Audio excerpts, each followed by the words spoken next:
This is how a seed germinates. A seed is not dormant life, it is paused life. Inside the seed coat is a living embryo, already formed, waiting for water. When water enters the seed, metabolism restarts. Chemical reactions that were frozen in time begin running again. Without water, none of the next steps can happen. The coat softens, pressure builds, and growth switches on. This process is called imbibition.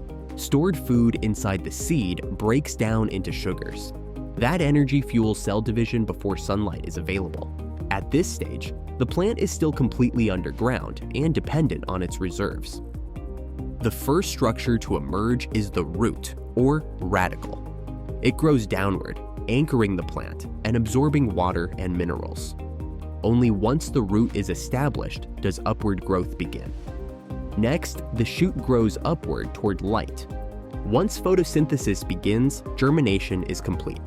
The seed's job is done, and that's how a seed germinates.